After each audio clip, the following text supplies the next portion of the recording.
እንዴት ነው? እንደምን አረፈርክ? ሁሉ አማን? ሁሉ መልካም። በጣም ባሪፍ ሁኔታ ተንደርድረናል። ሁልጊዜም ትሪቡን ስፖርት በሳምንት ለ6 ሰዓታት ብስራት ኤፍኤም 101.1 ተወዳጁ ጣቢያችን ላይ አለ። በዩቲዩብ ቻናሎቻችን አለን። ፍቅር ይልቃል የዩቲዩብ ቻናል፣ ኤፍሬም የማን ኦፊሻል የዩቲዩብ ቻናል፣ የፌስቡክ ገጻችን ይሰራል፣ የቲክቶክ ቻናሎቻችን ይሰራሉ። እንቀጥል። ፍቅር አርሰናል ለሁለተኝነትም ለቻምፒየንስ ሊግም ተሳትፎ ሌላ ፈተና ገጥሞታል። በተለይ ትናንትና በበርንማውስ ሲሸነፍ ኦልሞስት ሁሉንም ተጫዋቾቹን ተጠቅሟል። ፔጄ በተቃራኒው ነው። ሮብ የአርሰናል የመጨረሻው ልፋት የሚወሰንበት 90 ደቂቃ አለ ሲዝኑን ለማሳመር። ልክ ዩናይትድ ሲዝኑን ለማሳመር የሳን ማኔስ ጨዋታ ከባድ ነበር አይደል? ያን ጌም ትልቅ ፌስቲቫል ነበር ያደረጉት። ይሄ ብሔራዊ ፌስቲቫል ከባስክ ግዛት። ብሩኖ እና ጓደኞቹ ምስጋና ለዚህ ሚድፊልድ ማስቴሪዮ ዩናይትድ ተቆጣጥሮ ተመልሷል። 90 ደቂቃ ይቀረዋል። አንድ እግሩ ተመልሶ ቢልባው እንደሆነ አረጋግጦ መጥቷል፣ ወይም ሆቴል ቡክ አድርጎ መጥቷል ለዩሮፓ ሊግ ፋይናል። አርሰናልም ያግዳጅ አለበት። በፕሪሚየር ሊግም ግን የጠበቀውን የለመደውን ሁለተኝነትን ለማጣት የመጨረሻዎቹ ቀናቶች ወሳኝ ናቸው። እስከ ቻምፒየንስ ሊግ ቦታ ድረስ አደጋ የሚያስከትል ውጤት ነው የትናንት የበርንማውዙ ሽንፈት። ሁለተኛው አጋማሽ ራሱ ማርቲን ኦዴጋርድ እንደተናገረው ሚኬል አርቴታም እንደተናገረው በፍጹም ተቀባይነት የሌለው አርሰናል ኮላፕስ ማድረግ ባልነበረበት ቦታ ላይ በጣም ዋጋ እንዲከፍል ያደረጉ ክፍተቶችን ያሳየበት ጨዋታ ነበር። ጥሩ ነበር አጀማመሩ። ዴክላን ራይስ ጎል አስቆጠረ። 1-0 መምራት ቻሉ። ጌሙን ኮንትሮል አድርገውት ነበር።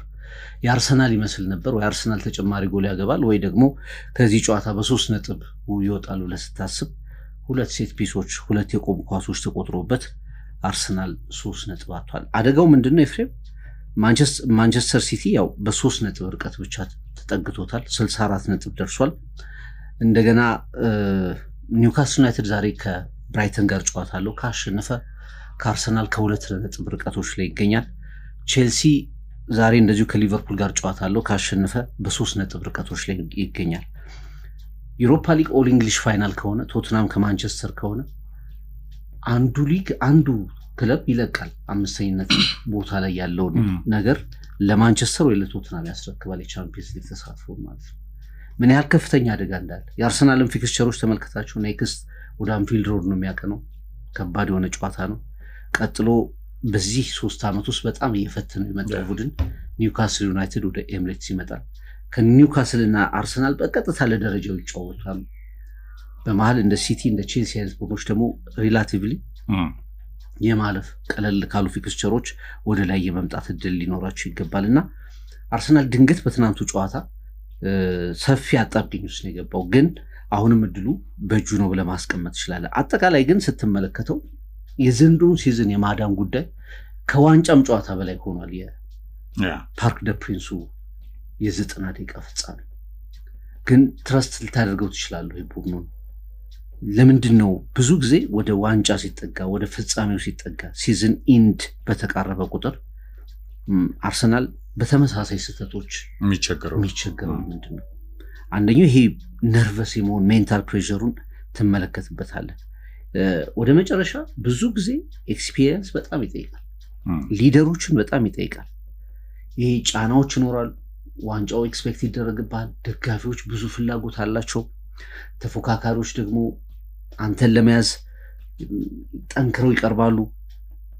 በዚህ ሰዓት ላይ ጫናዎችን መቋቋም የሚችል መሪዎችን በደንብ ይፈልጋል።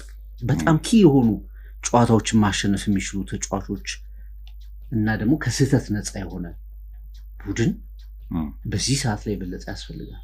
በተቃራኒው አርሰናል አንዳንዴ በጣም የሚሰሩ ስህተቶች ዋጋ ወደ ማስከፈል ይደርሳሉ። ትናንት እንዳየናቸው አይነት ስህተቶች 3 ነጥብ ያሳጧል።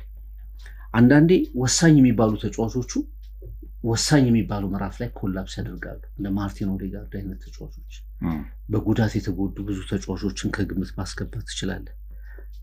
በጣም ወሳኝ ናቸው የእነዚህ ተጫዋቾች ሚና በከፍተኛ ሁኔታ አርሰናልን በወሳኝ አጋጣሚ ላይ አደጋ ውስጥ እንደከተተው ትረዳለህ።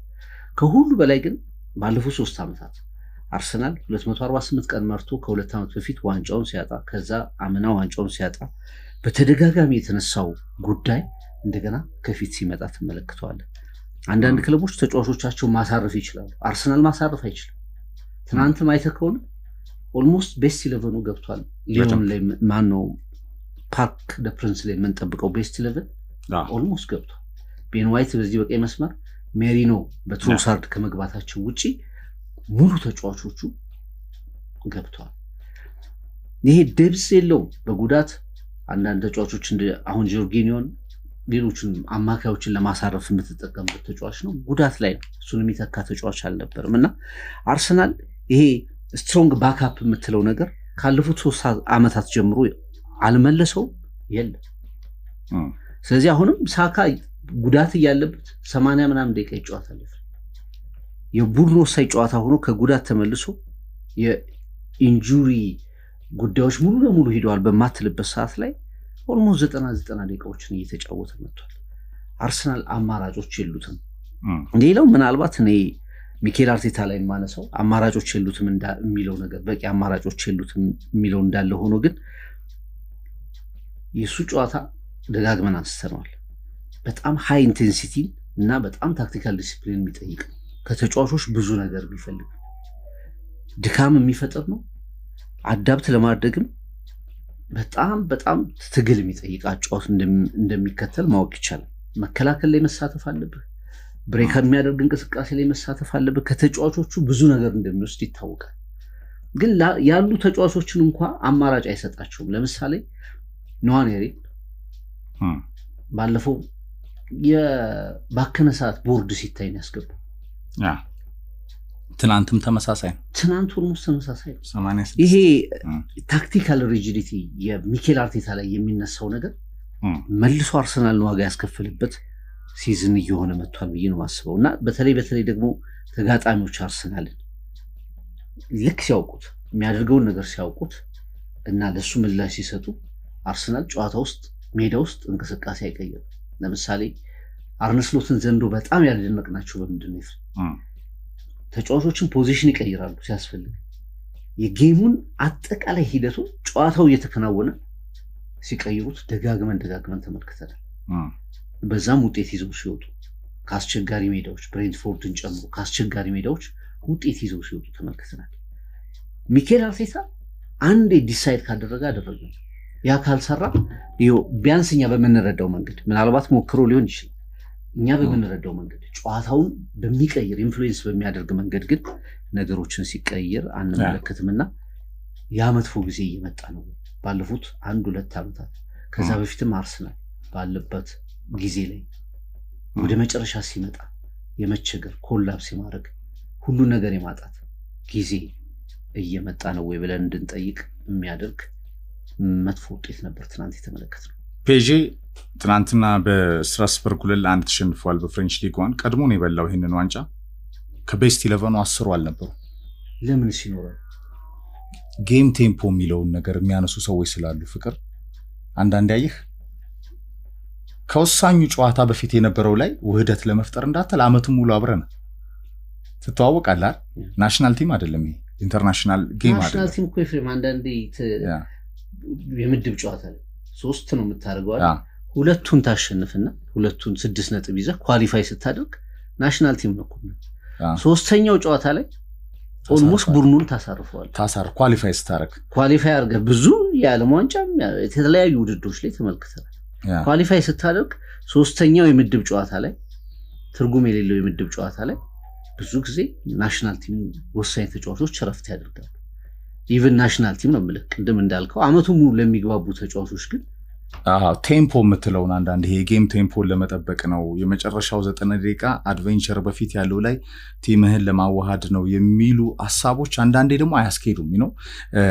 ትናንትናውን ፔዤ ቤንች ላይ ራሱ ያሉት በጣም ከዋናዎቹ ቤንች ላይ ክራቪስኪያ፣ ቪቲኒያ እና ዱዌ ያሉ አልገቡ፣ ግን በቃ ቤንች ላይ የተቀመጡ ናቸው። ፍቅር ፋቢያን በቤስት 11 ላይ ከጃኦ ኔቬስ ውጭ ያስገባው ተጫዋች የለ።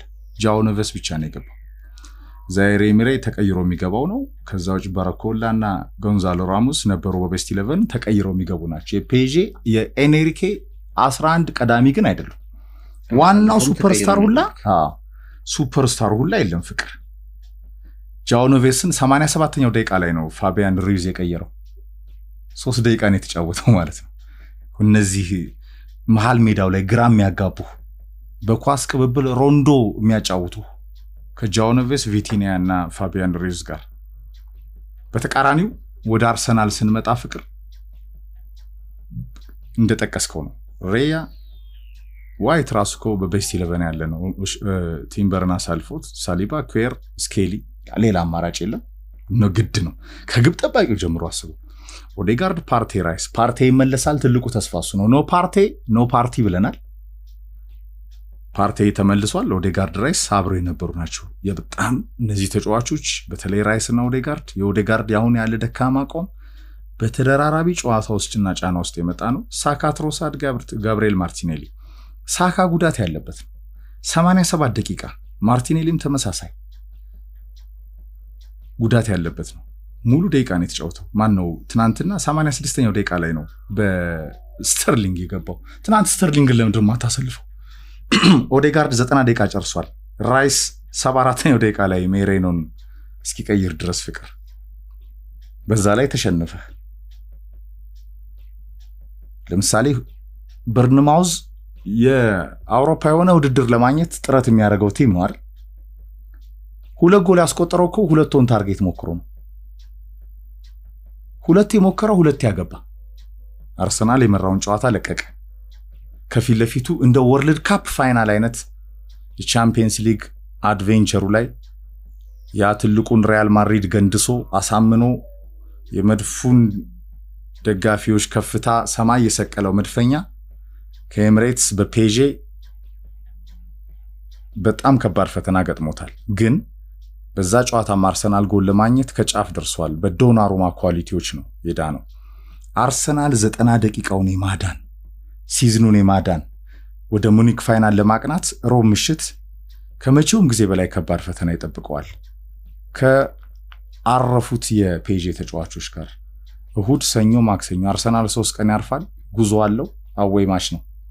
ፔጄ 1 ሳምንት ያረፉ ተጫዋቾቹ መልሶ ይገጥማል። ፍቅር በዚህ አይነት ፈተና ውስጥ የአርቴታ ይሄ ታክቲካሊ በጣም ሪጅድ መሆን ያመነበትን ነገር ብቻ የሚያደርግበት መንገድ እነዚህ አሁን ነዋኔሪ ላይ ያነሳው ሐሳብ ለኔ ስለሚያስማማኝ ነው። ፍቅር በዚህ ጨዋታ ሳካን 86ኛው ደቂቃ ላይ ቀይረት አስገባዋለህ እንጂ ሳካን 86 ደቂቃ አታጫውትም ለኔ።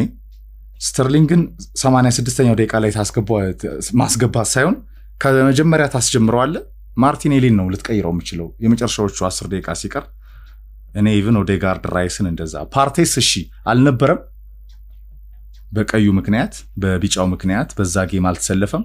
ሚድፊልዱ ላይ ራሱን የቻለ ቴምፖ ለመፍጠር ሊጠቀመው ይችላል። በባክፎር ከነበሩ ተጫዋቾች ከቲምበር ውጪ ሳሊባ በል ኩዌርቦል ጉዳት ቢመጣስ ተሳቀስ እንዴት ይሆናል? ሉዊስ ስኬሊ እና ሬያ ጭምር ፍቅር አሁን ምንድነው ኤፍሬም ለምሳሌ ፋይናሉን ማለት የፋይናል እድሉን ብታረጋግጥ ፓሪስ ሰን ዠርመንን አሸንፈ ቻምፒየንስ ሊግ ቦታ እንደሞ ለማረጋገጥ እንደገና ወደ መፋለም ነው የምትገባው። ሊቨርፑል፣ ኒውካስል የመጨረሻው ጌምም እንደዚሁ በጣም ከባድ ነው። እንደገና ምን ያህል አርሰናል ዘንድሮ ከዊኒንግ ፖዚሽኖች ጭምር ለምሳሌ እየመራ ጭምር ወደ 21 ነጥቦችን ድሮፕ አድርጓል። ሳውዛምፕተን የመጨረሻው ጌም አዌይ ማች ነው። ሌስተር ያሸነፈው እኮ ሲወርድ ነው። ቀለል የሚለው እሱ ማች በነፃነት። ሁለቱ ጨዋታዎች ግን ከባድ ናቸው። ሌላ ቅድም እንዳልከው ነው የጉዳት ጉዳዮች ተጫዋቾች ከአቅም በላይ ተሰልፈዋል። አሁን ዊሊያም ሳሊባ 2022-23 የውድድር ዘመን ላይ አርሰናል 248 ቀን መራ። ሳሊባ ተጎዳ፣ ቶሚያሱ ተጎዳ። ከዛ ከሊቨርፑል፣ ከዌስትሃም፣ ከሳውዝሃምፕተን ጋር አርሰናል በተከታታያቸው ወጣ። በቼልሲ 4-1 ተሸነፈ።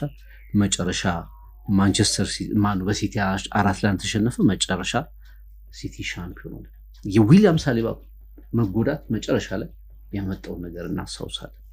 ዘንድሮ ቀድሞ ነው ተጫዋቾች የተጎዱት። እንደውም እኔ በጣም የዘንድሮውን ሲዝን የበለጠ ሪግሬት እንድታደርግበት የሚያደርገው ነገር ተጫዋቾች በጣም ከተጎዱ በኋላ የጥር የዝውውር መስኮት እድል ነበረው አርሰናል። 2 ተጫዋቾች ከተጎዱ በኋላ ሳካ ማርቲኔሊ ከተጎዱ በኋላ ወይ ኦዴጋርድ ጉዳት ካጋጠሙ በኋላ ምንም ነገር ሳያስፈር በካይ ሃቨርትዝ ቦታውን እያሸፈነ ጥር የዝውውር መስኮት ተዘጋ። ልክ እንደተዘጋ ደግሞ ካይ ሃቨርትዝ ተጎዳ። ምንም ተጫዋች ባካፕ ሳይኖር አምናም በአብዛኛው ታይትል ኮንቴንደር ነበር አርሰናል። እስከ ኤፕሪል ይመራ ነበር ፕሪሚየር ሊጉን ማለት ከፊት ነበር በአብዛኛው ከማንቸስተር ሲቲ ጋር በጣም አንገት ለአንገት የተናነቀበት ነበር። መጨረሻ ላይ ትልቅ ዋጋ ከፈለ። ዘንድሮም እንደዚሁ ዘንድሮ አጀማመሩ ጥሩ ነበር። ከዛ በኋላ ግን የአርሰናል የመጨረሻ አካሄዱ ደግሞ አሁን በምንመለከተው ነገሮች ኮመን ፓተርኖች አሉት። አርሰናል ባለፉት ሚኬል አርቴታ ከመጣ ጀምሮ ያላስተካከላቸው አንደኛ የወሳኝ ቁልፍ ተጫዋቾች ጉዳት በየሲዝኑ ያጋጥመዋል። ይህንን ተጫዋቾች ጉዳትን አንደኛው ትሬኒንግህንና የመሳሰሉትን ነገሮች መመልከት ይኖርብሃል። ሁለተኛው ግን ተጫዋቾች ኦቨር ዩዝ እያረካቸው ላለመሆኑ ምንም ዋስትና የለም። ባለፈው በቁጥር ጭምር ስናነሳ ነበር። ዴክላን ራይስ የሚሸፍነውን ጨዋታ ተመልከት። ኦዴጋርድ የሚሰፍለፍበትን ጨዋታ ማን ነው? ማጋሊሽ አሁን ተጎድቶ ቁጭ አለ። ማጋሊሽ ይሸፍኑ የነበረው ሲጎዱ ብቻ ነው የሚያርፉት ባርሰናል። በቃ ያኔ በጉዳት ነው የሚያርፉት፣ ካልተጎዱ አያርፉ። ስለዚህ አርቴታ ጋር ሁሌ ፓተርን አለው። ይሄንን መመልከት አለብን። ሁለተኛ አርሰናል ውስጥ የምታየው ነገር ትልልቅ አጋጣሚዎችን እና ይሄ ጸንተ መቆም በሚገባ ሰዓት ላይ ዴብዝ የለው፣ አማራጭ የለው። ከሌ ቢወጣ ከሌ የምትለው የለ። አሁን ማርቲኔሊን የሚተካው ስተርሊንግ እንደው የሰው ምትክ ነው እንጂ የእንቅስቃሴ በምንም መንገድ አታነጻጽር። ማርቲኔሊ በጣም ችግር ያለበት ተጫዋች ነው። እሱም ደግሞ በከፍተኛ ችግር ባለበት ተጫዋች ነው የምተካው። እዛ ቦታ ዴብዝ ሳካ የምተካው በጣም ኢንኤክስፒሪየንስድ በሆነ 18 ዓመት በሆነው ልጅ ነው የምተካው። ሳካ ሲጎዳ እድል በሰጠው የአካዳሚ ቦይ ነው ያውም ጎልደን ቦይ እንጂ ማለት ለቦታው ራሱ የሳካን ያህል ጫና የምትጭንበት እድሜ ላይ ያለ ልጅ አይደለም ነው አለ። ግን አርሰናል እዚህም ላይ ዴብዝ የለም። ፓርቲ ወጣ ባለፈው ጨዋታ ኖ ፓርቲ ሙሉ ነው ፈረሰ። አንከርም ራይስ አሁን ትናንትና እንዴት ወደፊት እንደተጫወተ ጎል እንዳስቆጠረ ተመልከተ። በፔጂው ጨዋታ ላይ ግን ወደ 6 ወደ 8 ቁጥርን ቦታ መሆኑ ቸግሮት አርሰናል በተለይ ለመጀመሪያዎቹ 30 ደቂቃ ውስጥ እንዴት እንደፈረሰ ተመልክተናል። የታክቲክ አዳፕታቢሊቲ የሚሉት ትልልቅ አሰልጣኞች ምናልባት ሚኬል አርቴታ ደግሞ የሚገልጸው በቃ በአንድ በሚያውቀው እና በወሰነው ነገር ላይ የሚሄድ ጉዳይ ባለፉት 3-4 ዓመታት የተመለከትናቸው ናቸው ኤፍሬም። እና አሁን ደግሞ ትልቁን ዋጋ የሚያስከፍሉ ናቸው። አሁን ለአርሰናል ብዙ ጊዜ የለም፣ እስከ ሮብ ነው ቀኑ። ዋንጫውን ለማግኘት የቻምፒየንስ ሊግ ዋንጫን ለማግኘት ለፍጻሜ ለመድረስ በፓርክ ደ ፕሪንስ ማሸነፍ አለበት። ያንን ጨዋታ ካሸነፈ ነገሮች ሙሉ ለሙሉ ይቀየራል። ቢያንስ እስከ ፋይናል ሙሉ ለሙሉ ይቀየራል። ሜንታሊቲው ይቀየራል። እስከ ፋይናል የሚኖረው ስሜት በጣም የተለየ ይሆናል። ትንሽ ቀን ይኖርሃል። እንደገና ተጫዋቾችን ሙሉ ለሙሉ ለመመለስ ትንሽ ቀን ይኖርሃል። ያንን ካልጨረስክ ግን ከቻምፒየንስ ሊግ ከአራቱም ዋንጫዎች ውጭ ወጣ ማለት ነው። ዜን ማንቸስተር ሲቲ እንደዚያ የተወቀሰው ሲቲ ከአርሰናል የተሻለ ጊዜ ሊያሳልፍ ይችላል። ኤፍኤ ካፕ ከክሪስታል ፓላስ ፍጻሜ ጋር ደርሷል። ከአርሰናል በላይ ሆኖ ሊያጠናቀቅ ይችላል። ስለዚህ አመቱን ሙሉ የተወቀሰው ሲቲ ከአርሰናል የተሻለ ሊሆን ይችላል። ዩናይትድ ሌላው ቀርቶ ለወራጅ ቀጠና የተጫወተ አብዛኛውን ጊዜ በመውረድ ቀጠና ውስጥ የነበረ አደጋ ውስጥ የነበረ 15 ጨዋታ የተሸነፈ ቡድን የተሻለ ጊዜ ሊያሳልፍ ይችላል። የአውሮፓ ሊግን ዋንጫ ሊያነሳ ይችላል። እንደገና ቻምፒየንስ ሊግ ቶትናም ለሁሉም ቡድኖች ውጤት የሚያከፋፍል ደካማ የተባለ ቶትናም ቻምፒየንስ ሊግ ገብቶ ዋንጫ ይዞ ሊያጠናቅቅ ይችላል። ይህን ስታየው ምን ያህል ለአርሰናል ደጋፊዎች መራር እንደሚሆን መመልከት ትችላለህ። እና የሞት የሽረት ጉዳይ ነው የሮቡ ጨዋታ። ከሞራልም ይሄ አርሰናል ከሄደበት የሲዝን መንገድም ከታገሉት ነገርም ከማይክ አርቴታ ሱፐር ማይክ አርቴታ ይሄ 5 ዓመት በላይ የዘለቀው ፕሮጀክት ጋር ጫፍ እየደረሰ የሚመለሰው መድፈኛ፣ ሁለተኝነትን የለመደ መድፈኛ፣ አሁን ለሁለተኝነቱን ፈተና ሲመጣ አሁን ይሄ ማሟራት አይደለም አይደል?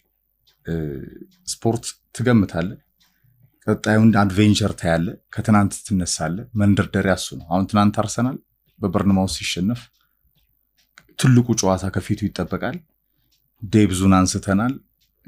የአርስቴታ ታክቲካል ይሄ በጣም ወግ አጥባቂ መሆኑን በጣም ያመነውን ነገር ላይ ብቻ ሪጅድ ሆኖ መቀጠሉን አንስተናል።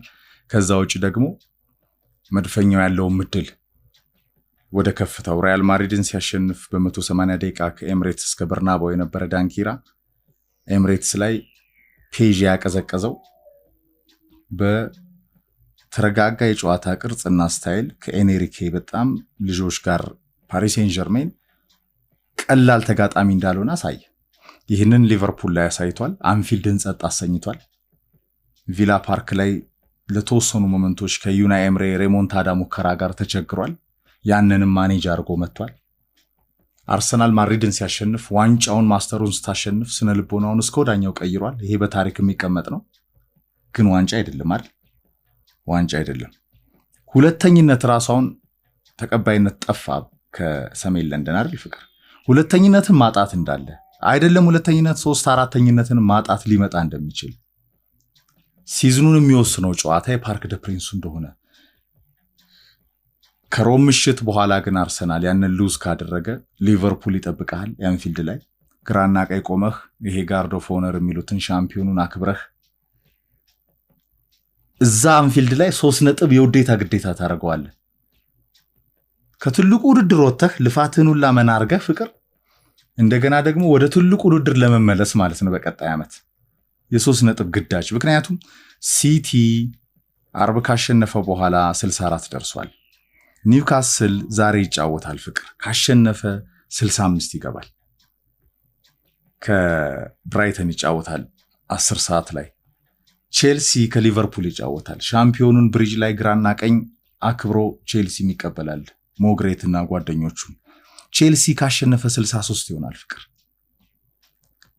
ኖቲንግሃም ነገ ይጫወታል ከፓላስ። ኖቲንግሃም ካሸነፈ 63 ይሆናል። አስቶን ቪላ ዛሬ ይጫወታል ፍቅር። አስቶን ቪላ ራሱ በሻምፒዮንነት ፉክክሩ ማነው 35 ተጫውቷል። ሶሪ ቪላ ውጭ ነው፣ ብዙ ውጭ ነው። 60 አለው። 7 ነጥብ ጋፕ ነው። 9 ስለሆነ 35 ተጫውቷል። አርሰናል ቪላን ሴኪዩር ያደረገ ነው። ግን እንደዚህም ወደ አደጋ የምትመጣበት ምክንያት ሲቲ፣ ኒውካስል፣ ቼልሲ፣ ኖቲንግሃም ኢቨን ራሱ ቪላ በአውሮፓ መድረክ ምክንያቱም ቪላ እኮ 60 አለው ፍቅር። አራተኛ የመሆን እድሉ ሰፊ ነው። አሁን ትልቁ አደጋ ኤፍሬም አሁን ቅድም ስናነሳው 5ኛ ሴፍ ነበር የሚመስለው ዩሮፓ ሊግ ቶተናም ዩናይትድ። አሁን ዩሮፓ ሊግ ኦል እንግሊሽ የመሆን እድሉ ሰፋ 70-80% ያ ኦል እንግሊሽ ፋይናል የመሆን። ስለዚህ አሸናፊ ቡድን የቻምፒየንስ ሊግ ስፖርት ያገኛል። የቻምፒየንስ ሊግ ስፖርቱን ደግሞ የእንግሊዝ 5 ነው። 5ኛው ቡድን እድሉን ያስረክባል በሻምፒዮንነቱ ምክንያት፣ በዩሮፓ ሊግ ፋይናል ምክንያት። ከሁሉ በላይ ግን የስነ ልቦናው ጉዳይ ነው። ለአርሰናል ሁለተኝነት ጥያቄ አልነበረም፣ ወይም ቻምፒየንስ ሊግ ስፖርት ማግኘት እስከ ትናንትና ድረስ ጥያቄ ሆኖ አያውቅም። የሚያስቆጨው ነገር ሊቨርፑል ላይ የመድረስ ያልመድረስ ጉዳይ ነበር። አመቱ ሙሉ የምናወራው ጋፑ ሰፋ፣ 7 ሆነ፣ 10 ሆነ፣ 11፣ 12፣ 13 አይደረስበትም ሊቨርፑል ሻምፒዮን። ስለዚህ የሚከተለው ቡድን አርሰናል ሁለተኝነት ጥያቄ አልነበር። የትናንትናው ጨዋታ ልክ በ2-1 ውጤት ከተጠናቀቀ በኋላ ድንገት አርሰናል እኮ ከቻምፒየንስ ሊግ ስፖርት ውጪ ሊሆን የሚችልበት እድል አለ የሚል ነገር መጣ። ይሄ ኮላፕስ፣ ይሄ ወደ መጨረሻው ስትመጣ የያዝካቸውን እድሎቹ የመጣል ትሬንዱ ለምንድን ነው የሚመጣው? ለምንድን ነው በተመሳሳይ ስህተቶች ዋጋ የሚከፍለው? የረቡዕ ጨዋታ ድል ብዙ ነገሮችን ይቀይራል። በእርግጥ ሚኬል አርቴታ ይህንን ሽንፈት እንደ ቁጭት እንደ መነሻ አድርገ ነው የመጨረሻ ድላችንን በጥሩ ሁኔታ ለመጠቀም በፓርክ ደ ፕሪንስ እንድንነሳሳ ያደርገናል ብሏል። ያ ሆኖ አርሰናል የቻምፒየንስ ሊግ ፋይናሊስት ከሆነ ጌሞቹን አፕሮች የምታደርግበት መንገድ አሁን እየመጣ ካለው ጫና የተለየ የተቀለበሰ መንገድ ነው የሚሆነው። አሁን ግን በቻምፒየንስ ሊግ ቦታዎች ላይ እንደገና በፍጻሜው ላይ ተሸንፈ ወደ አንፊልድ እንደገና ወደ ኤምሬትስ ከኒውካስል ጋር የምታደርጋቸው ጨዋታዎች ሞሩ በከፍተኛ ደግሞ ይሄ የስነ ልቦና ፈተና ውስጥ የምታደርጋቸው። የአርሰናል ድንገት በእንዲህ አይነት ሁኔታዎች ውስጥ መገኘቱ ምንድን ነው ብለህ ስታስብ ዞረ የምታርፈው ክለቡ ደጋግሞ የማይፈታቸው ችግሮች ላይ የፈታቸው ይመስላል ሲጀምር ሲይዙ። ምክንያቱም ጥሩ ይጫወታል፣ በነጥብ ይመራል፣ ዶሚኔት ያደርጋል፣ ደጋፊው ከፍ ይላል፣ መልሶ ይቀዘቅዛል። ከዛ ደግሞ ወሳኙ ቦታ ላይ ልምድ የሚጠይቀው ቦታ ላይ ጫናን የበለጠ ለመቆጣጠር የምትጸናበት ቦታ ላይ ኪ ተጫዋቾችን አሁን ፈርናንዴዝ ስታነሳው ነበር መግቢያችን ነው። በቁልፍ አጋጣሚዎች ሁሉ አለ። ሪያል ሶሲዳድን ሲያሸንፉ 4-1 መጀመሪያ 1-1 ተለያዩ። ከፈረመ ጀምሮ ለዩናይትድ አለ ሃትሪክ አለ። በሊዮኑ ጨዋታ ላይ አለ። በባስኩ ጨዋታ በሳን ሜሜስ ላይ ነበር። ውስጥ ተጫዋቾችን በጣም የምትፈልግበት አጋጣሚ ላይ እንደዚህ ስቴፕ አፕ የሚያደርጉ ተጫዋቾች ማንቸስተር ሲቲ ኢቨን የተገፋው ኬቨን ደብሬ ምን አይነት ክሪቲካል ጨዋታ ላይ ለሲቲ እንደደረሰ ታውቃለህ።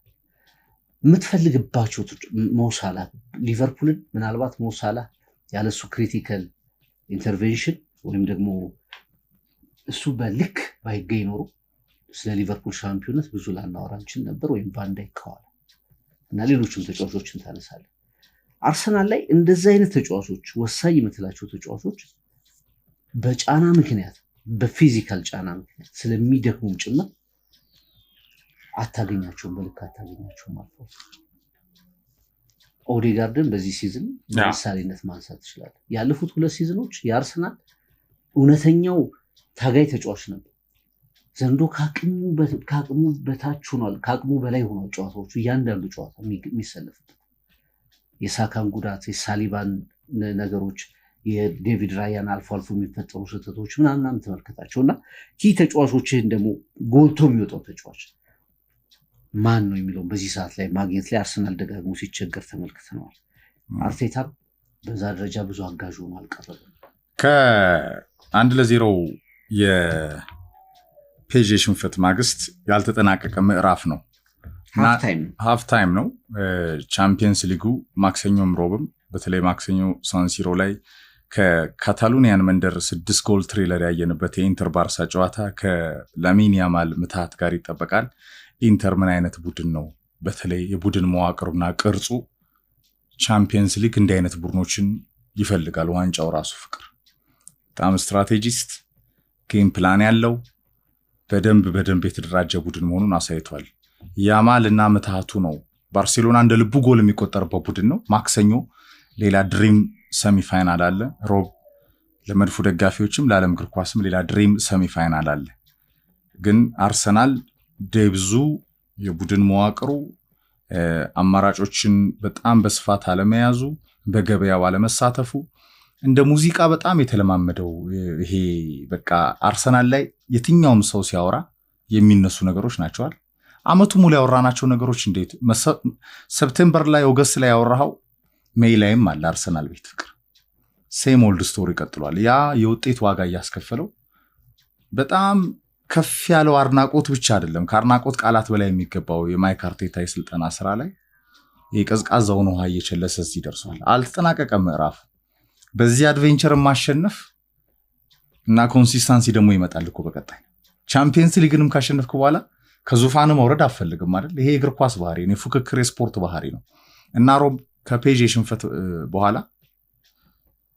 በጣም በቃ ሾክ ዳረኩ ይላል አርቴታ። ምንድን ነው ሲሉት ወደ መልበሻ ክፍል ሲገባ ካላፊዮሪ፣ ጆርጊኒዮ፣ ማጋሊሽ፣ ከሃርቫርስ ራሱ ፓርቴ ያው በቅጣት እሱ ተደርድረዋል። ከፔዤ ጨዋታ ፊት ይህን የሚናገረው ከተሸነፈ በኋላ ነው። ግን ሊገቡ ስሉ ነው ያን ድሬሲንግ ሩሙ ላይ ቤስት 11 ኦልሞስት ወጥቷል። የለም ማለት ነው ማለት ከሃርቫርስ ቤስት ነበር። ማጋሊሽ አስበው ፍቅር ፓርቴ በቅጣት ነው። ካላፊዮሪ መፎካከር ይችላል በጣም ፊት ቢሆን ጥሩ አማራጭ ነው። በልምድም ከስኬሊ ይበልጣል። አዎ ስኬሊ በጣም ወንደር ቦይ ስለሆነ ወንደር ኪድ የምትለው ወንደር ቦይ ስለሆነ አርቴታ ሲጨንቀው ቦታ ሲያጫንጅ እኮ ከአካዳሚ እንዲመዞ እንደ ካርታ ያመጣው ተጫዋች እኮ ነው የመድፉ ተስፋ የሆነው እንጂ እኮ እዛ ቦታ ላይም ዚንቼንኮቭ ይቀልድበት ነበር ማለት ነው። በጣም ዊክሊንክ የሚባለው አሁን የማድሪድ ዊክሊንክ ሜንዲ፣ የአርሰናል ዊክሊንክ ዚንቼንኮቭ ነው አይደል? ደካማ የሚባለው ሊንክ ነው ያ መስመር። ግን አካዳሚው ደረሰና እንደ ጸጋ በረከት ሳካ 90 ቀን እንደሚርቅ ስታቅ ነዋኔሪ ነው ወደ ቤስት 11 ይሳፍከው። ስኬሊም እንደዛ ወደ ቤስት 11 ተሳበ። ድሉን የሚጠቀም ሆነ አሳመነ። አሁን ማን ያወጣዋል? ቶማስ ቱሄል ደግሞ የበለጠ ወደ እንግሊዝ ብሔራዊ ቡድን አምጥተው ዌምብሌ ላይ ጎል እስከ ማስቆጠር ደርሶ ልጁ በጣም ከፍ አለ እና ማጋሊሽ ከሃርቫርድ ካላፊዮሪ ፓርቴ በቅጣት ጆርጊኒዮን ጨምሮ ያሉ ተጫዋቾች ናተ ቻምፒየንስ ሊግ ሴሚፋይናል በጣም ከደረጃው ፔዤ ከዛ እንደገና በበርንማውዝ ጨዋታዬን ካልክ በኋላ እንደገና በጣም አቅም ያላቸውን ተጫዋቾችን ሁሉ ሃይ ሪስክ ወስደህ እኔ በጣም በቃ አሁን ትናንትና ለአርሰናል ደጋፊዎች ሰቀቀን ነበር ፍቅር። ሃይ ሪስክ ወስደህ እግር ኳስ የንክኪ ስፖርት ነው። ስለ ውህደት የሚያወሩ ሰዎች አሉ። የተወሰነ ነጥብ እኔ ያሳምነኛል፣ ግን በተቃራኒው ደግሞ ማሰብ ነው። ፔዥ ያደረገውን ስታስብ ሞር ተጫዋቾች ይሄ ኢንተርናሽናል ፉትቦል አይደለም። አመቱ ሙሉ ላይ ተቀናብረው ናቸው። ክለብ ፉትቦል በሳምንት 3 ቀን ጌሞች የምታከናውንበት ነው። የተለያየ ውድድር ባህሪ ላይ የምትቆይበት ነው ፍቅር። ከዚህ አንጻር ለኔ ከሁለተኝነት እስከ 7ኝነት አሁን ኦፕን አድርጎታል አርሰናል የፕሪሚየር ሊግ የቻምፒየንስ ሊግ ሬሱን ፍቅር። አርሰናል 67፣ ሲቲ 64፣ ኒውካስል ዛሬ ይጫወታል 62፣ ቼልሲ ዛሬ ይጫወታል 60፣ ኖቲንግሃም ነገ ይጫወታል 60፣ ቪላ ትናንት ፉልሃምን አሸንፏል 60። ከ2 እስከ 7 ፍቅር ያለው ኦፕን ሆኗል። ይሄ የሆነበት ምክንያት መድፈኛው ያለውን ሪሶርሱን ተጠቅመው 90 ደቂቃም በበርንማውዝ ከኤምሬትስ ተሸንፈው በመውጣቱ ነው። ባለፉት 5 ጨዋታዎች አርሰናል ያሸንፈው 2 ጊዜ ብቻ ነው ፍቅር። 3 ድሮ አድርጓል። የትናንትናው 6ኛውን ጌም ከቆጠርን ሽንፈት ነው። ይህን ስታይ የአርሰናል ዊኒንግ ሜንታሊቲ ቴምፖም እየጠፋ መሆኑ ማሳያ ነው። ከዚህ ሁላ ተደራራቢ ነገሮች ጋር ለመጨረሻው 90 ደቂቃ ሙከራ ዌድነስዴይ ናይት የመድፉ ደጋፊዎች በጥፍራቸው ቆሞ የሚጠብቁት ጨዋታ ነው። አርሰናል በማድሪድ አሸንፏል። በጣም ይከብደዋል በተባለበት ስታዲየም ግን ማድሪድ የሞተው ማድሪድ ነው እሱ። በንጽጽር ከፒኤስጂ ጋር ስናየው ፓሪስ ሰን ጀርመን በጣም ከባድ ጨዋታ። እንደ ማድሪድ አይነት ደግሞ ቻሌንጅ አይደለም ያጋጠመው አርሰናል ማለት የ3-0 የ2-0 ውጤት አይደለም፣ 1-0 ነው የሚቀለበስ ውጤት ነው። አንድ አጋጣሚ ከተጠቀምክ ጨዋታው እኩል ጀመረ። 100% 50% እድል ነው የምትካፈለው አንድ ጎል ማስቆጠር። ስለዚህ ከፋይናሉ ለመድረስ ብዙ ፈታኝ ስኮር ላይን አይደለም የሚያጋጥም። ግን እንዴት የቶማስ ፓርቲ መመለስ ምን ያህል አርሰናል ሊያስተካክል እንደሚችል የትናንቱን የፈርስት ሃፍ ጨዋታ የተመለከቱ ማየት ይችላል። የጎሏ ራይስ የፈጠራትም ጎል ከሱ ግር ነው የተነሳችው። በአብዛኛው በቃ እሱ በ6 ቁጥር ቦታ ላይ ሲሰለፍ አርሰናል የተረጋጋ ሚድፊልድ ይረጋጋል። ራይስ ሞሮፍ ወደፊት እየሄደ ኮንትሪቢዩት የሚያደርጋቸው የአርሰናልን የማጥቃት አቅም ይጨምራል። በዚህ በኩል ሳካ ኦዴጋርድ አሉ። ሜሪኖ አርፏል። ሜሪኖ ይገባል። ትሮሳርድን ታወጣዋለህ። ሜሪኖ ኤሪያል ስጋቱ በጣም ጥሩ ነው።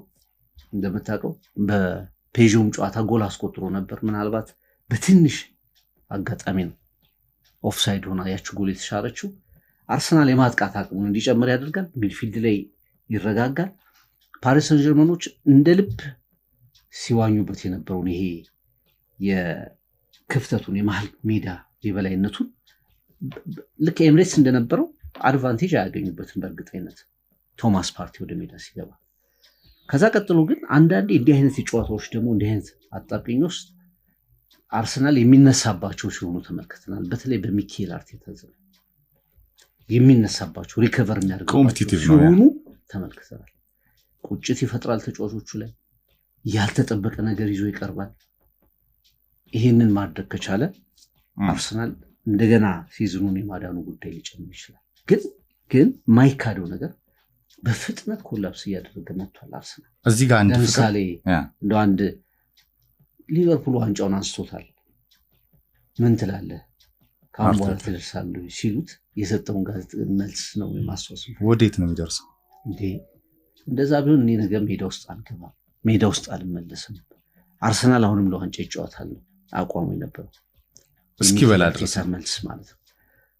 ይሄ ጉዳይ ተጠናቆ አሁን ሁለተኝነቱን ታጣላችሁ ወይ አታጡም ወይ የሚል ጉዳይ ውስጥ መግባት 6-7 ክለቦች ለሁለተኝነቱም ጭምር እድል መያዝ ማለት አርሰናል ባለፉት ጊዜያት የጣላቸውን ነጥቦችና እየሄደበት ያለውን ነገር ክሊርሊ ይናገራሉ። 1 2 እየመራ ጭምር እኔ ብዙ ጊዜ አምና ስናነሳው ነበር ኤፍሬም አንድ ያግባ እንጂ አንዱን የሚከላከል ቡድን ነው አርሰናል። ያ ባህሪው የለም። አሁን 21 ነጥቦችን ድሮፕ አደረገ ከዊኒንግ ፖዚሽንስ ከመሪነት 21 ነጥቦችን ድሮፕ አድርጎ ይሄ አርሰናል የዘንድሮ የሚኬል አርቴታ ቡድን ካለፉት 2 ዓመታት በተለየ ዲክላይን እያደረገ መምጣቱ ማሳያ። ቡድኑ ማጠናከሪያ ሲፈልግ ፒኩ ላይ ሲደርስ አንዳንዴ የሆነ ነገር ላይ ከደረስክ በኋላ ቀጣዩ ስቴፕ ወደ ታች መምጣት ነው። በግድ ነው የምታቆየው ኤፍሬም ላይ ወይ ተጫዋቾቹን ኤክስትሪምሊ እየበዘበስክ አቋማቸውን ብዙ ነገር እንዲያወጡ እያደረግክ ታቆየዋለህ የተወሰነ ጊዜ።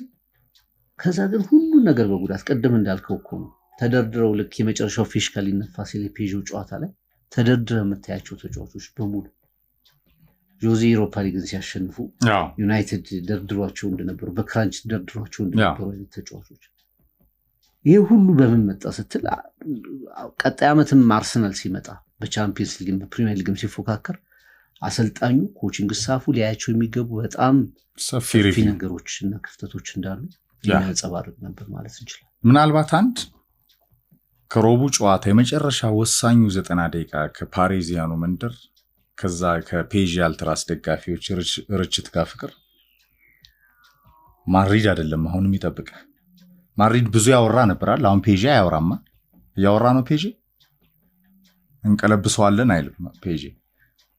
አርሰናል 1-0 ለመቀልበስ ሃፍ ታይም ላይ ያለ ጨዋታ ነው። አሳማኝ ነው። ያልተጠናቀቀ ጨዋታ ነው። ፔዥ አባካይ ነው፣ አርሰናልም አባካይ ነው። ፔዥ ግን ቅርጹ በማድሪድ በጣም የተጋለጠ በመድፉ ጥንካሬ ውስጥ የተጋለጠው ማድሪድ አይደለም። ራይስ ኤምሬትስ ላይ ቤሊንግሃምን ይመስል ነበረ። ፓርቴን ያጣው 6 ቁጥሩን ያጣው ነጣቂ አማካዩን ይሄ ሚዛኑን የሚጠብቀውን ያጣው መድፈኛ ዴክላን ራይስን እላፊ ነበረ ከቦክስ ቦክስ ያስሮጠው የነበረው ፍቅር።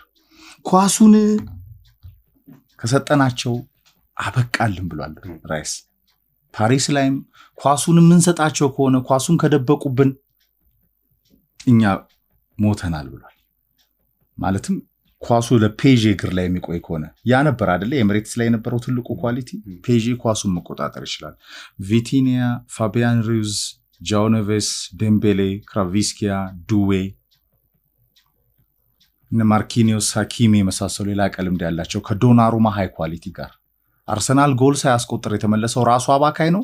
እንደገና ደግሞ በዶናሩማ ኳሊቲ ነው።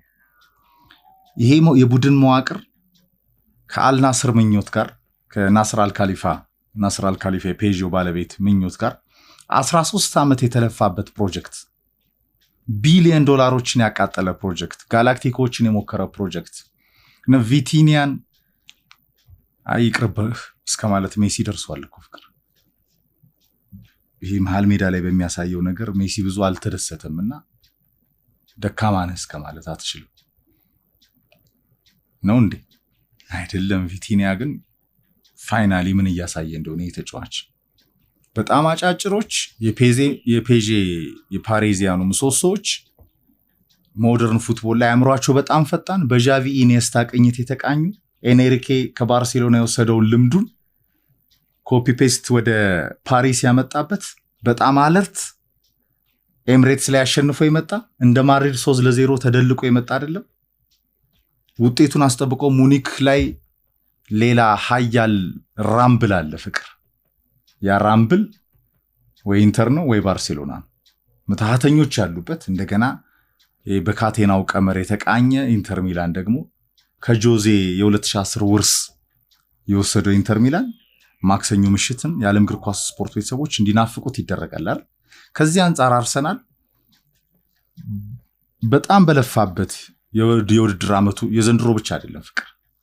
አምና ካቻ አምና 247 ቀናት መርቶ ለሲቲ ሲለቅ ካቻ አምና 38 ሳምንት ተናንቆ ለሲቲ ሲለቅ አምና ዘንድሮ ቀዝቀዝ ቢልም ነጥቦችን በብዛት የሚጥለው መድፈኛ በሌላው ውድድር ሁለተኛ ዓመቱ ላይ ተመልሶ በቻምፒየንስ ሊግ መድረክ ካምና የኳርተር ፋይናል ልምዱ ተነስቶ ማድሪድን ጭምር ገንድሶ ማንም ያላደረገውን ሰሚውን ፋይናል ደርሶ እንደገና ሊመለስ ጫፍ የደረሰ መድፈኛ ኒውካስል ሊግ ካፕ አሸንፏል። ሊቨርፑል ፕሪሚየር ሊግ አሸንፏል። ቅድም እንደጠቀስከው ነው ኢቭን ሲቲ ኤፍኤ ካፕ ሊያነሳ ይችላል። ለዓለመውረድ የተንገዳገዱት ያልወረዱት እነ ሳውዛምፕተን፣ ሌስተር እና ኢፕስዊች ቀድመው የወረዱ ክለቦች ስላሉ ነው እንጂ ወራጅ ቀጠና ላይ ልክ እንደ ቻምፒየንስ ሊግ ፋይናል የሚጠበቅ ጨዋታ እኮ ዩናይትድ ይኖረው ነበር። ዛሬ ካሸነፈ ነው የተርፈው የሚባል አይነት መርሃ ግብር ሊኖረው ይችል ነበር። የሩበን አሞሪም ቡድን ደጋግሞ ነው የተሸነፈው በፕሪሚየር ሊግ። አውሮፓ መድረክ ላይ ግን ሌላ ቀለም ይዞ ዩሮፓ ሊግ ፋይናል ደርሶ ኢቨን ቶተናምን በግልባጩ ቻምፒየንስ ሊግ አውቶማቲካሊ ገብተ አርሰናል ሲዝኑን በመጥፎ መንገድ ካጠናቀቀ እውነት ነው በጣም ለመድፉ ደጋፊዎች አንድ ስታንዳውት ምን በጣም ጠንካራ ቡድን እኮ እንደሌለ የዘንድሮ ዋንጫዎች 5 ቢሆኑ ለምሳሌ ዩሮፓ ሊግን፣ ኮንፈረንስ ሊጉን፣ ቻምፒየንስ ሊጉን እና የዶሜስቲክ ሶስቱ ማለት ኢቭን ቼልሲ ኮንፈረንስ ሊግ ስታያቸው 6 የተለያዩ ክለቦች ነው የሚያነሱት። ፕሪሚየር ሊግ ሊቨርፑል፣ ኤፍኤ ካፕ ፓላስ ወይ ማንቸስተር ሲቲ ነው። ሲቲ ሰፊ ድል ተሰጥቷል። ኒውካስል ካርሊንጉን ያነሳል። ቶተንሃም ወር ማንቸስተር አሁን ብንሄደው አካሄድ ያው 90 ደቂቃ ነው የቀራቸው ሊያልፉ ይችላሉ የሚል ግምት አለ።